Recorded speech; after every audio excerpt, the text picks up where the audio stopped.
mengono kok suwi. Nggih, menika dipun pinanganirin nggih Pak Dekare nggih. Tari gambyong. Nggih, ning sanes Parianom lho, rusak. Gambyongipun PKJT nggih, punangipun lulurolene non tak ketak datung tak tandung tenang nggih. Nggih. Nggih. Nek teng mriki lu 6 luluro jinem tempyong nek Karanganyar moji roji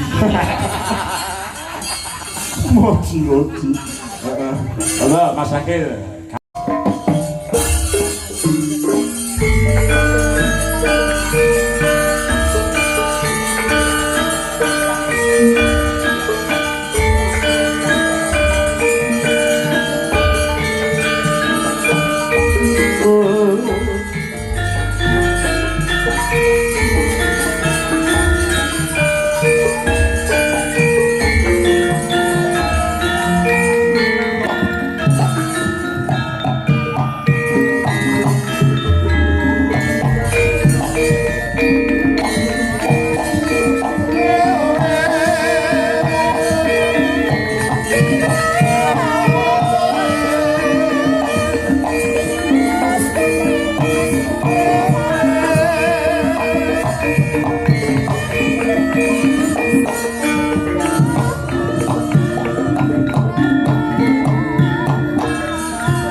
menika kala wau sampun dipun pinangkani nggih Pak Gareng nggih. Dawuh saking Pak Oka. Ya, Ingkang betul. saking Londo. Betul.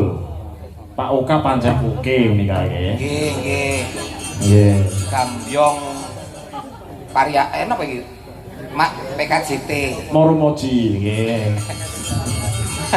Mbak Birgita karo Mbak Hana Loka. Hana Luka. Matur nuwun Pak Oka. Nggih. Priksani. Ugi Saking Belanda. kula kintunke kangge dulur kula ingkang wonten Tanjung Priok. Oh, Tanjung Priok. Mas Tarno Tania Jaya. Oh ya, nggih. Pak Trimo ingkang saking Untara Nadi niki nggih rawuh. Pak Trimo saking Untara Nadi wong nggih. Oh kalih Pak Deas Moro Santo ugi rawuh menika. Matur nuwun, matur Nggih, Pak nuwun. Jan nggih. Matur nuwun Pak rawuhipun. Kaya krungu-krungune nek kene nek wayang. Lah nggih no, piyayi budaya kok Pak. Leres. Nggih. Mangke ngaturan minggah Nggih. panggung. Mengke nggih gara-gara.